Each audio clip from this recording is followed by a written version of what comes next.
This is Daily Dose of Daryl, entitled Question 1.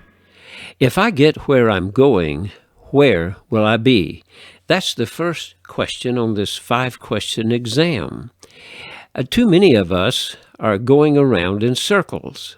Now, this particular illustration is using an implement that I used for years and years in art, not only in college, but as an art director and artist. And as I used that thing, it came in very handy. One of the important things about this is called a compass, and you had to anchor it there at one spot in the middle, and then you twisted it. In Deuteronomy, it says, "You have been going around in circles long enough." Now, in art, this was not a bad thing, but in life, it can become a problem. Now, many of us think it's good to be anchored. That illustration is used in the Bible many times, but we're going to learn more about that. An anchor can give you security and safety in the turbulent seas. However, it also keeps you in one place. And from my experience and looking in the scriptures, I have seen that God is always moving us forward. Now, all of these things that you're seeing now are different types of compasses that I used. They all had different looks to them, different sizes and shapes, but they had one thing in common. They were anchored in one spot, and they continued to go around in circles. And the end result was the same thing every time, a bunch of circles.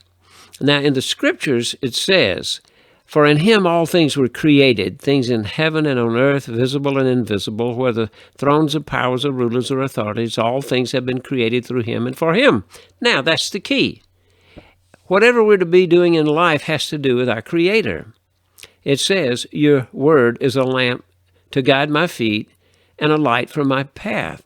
So to find direction in life, it has to do with the word of the Creator. The Lord says, "I will guide you along the best pathway for your life. I will advise you and watch over you." So there are promises there for us as we begin to find our direction in life. "Lead me in the right path, O Lord, or my enemies will conquer me."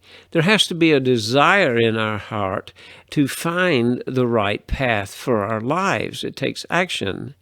"Guide my steps by your word, so I will not be overcome by evil." Help me to follow your guidebook and be willing to move forward in life.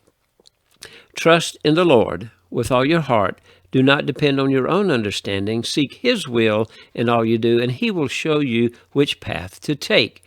So important to be that way in our hearts. Many are the plans in a person's heart, but it's the Lord's purpose that prevails. So why are we to be looking for the right direction in life? As we do that, we realize the Bible. And what it says helps clarify things in our life that are important. It declares why you exist. It defines your life, not in terms of what you think, but what God thinks. It clarifies the non-negotiable. It identifies what never changes and about who, regardless of circumstances. So, as we begin to look at this, it anchors your life in the character and call of God, not in what you're doing right now or what you're doing in your family or your jobs or in life in general. You're anchored in the midst of all the things that are going on. Now, this is also a compass. I've had it for years, and it can come in very handy because it is not a compass designed to stay in one place and go in circles. It itself spins in circles, but it does so to find that one direction that's the same every time, that's the right direction for us to go in. And so it can get tossed and turned and flipped around, but it always goes back and searches for that magnetic north in terms of science, but that one spot you can depend on to chart your course based on that. So we've looked at these 2 compasses today to answer that question.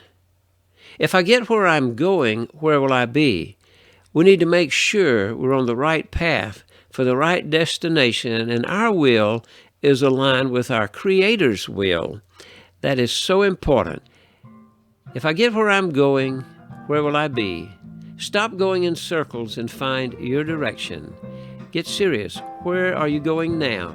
This is question 1. Tune in tomorrow for question 2 as we go through this 5-question exam. Be in line with the examiner's will and purpose.